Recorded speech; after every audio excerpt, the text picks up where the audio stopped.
Magkakaroon tayo na ngayon, packet si Angkor. Ayan, paano ba ito? Apat na guys. Apat na sako. So ayun, mga nakikita ko sa ano, sa bigasan. Tahiin mo lang ito apat. Tapos para hindi pa ikot-ikot or pagayan-gayan yung si Angkor mo, lagyan mo ng butas sa gitna. Mas malaki dito mga gano. Tapos apat na tali. Ganun lang. So yan lang muna. Tapusin natin ito guys. Thank you!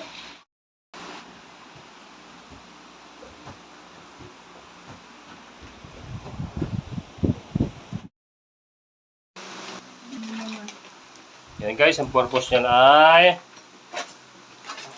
pinakatimon niya. Kasi pag wala yan guys, butas sa gitna. Ang apat na sako. Yung palakit si Angkor mo ay pupunta ng kaliwat kanan. So yan ang pinaka pang steady niya.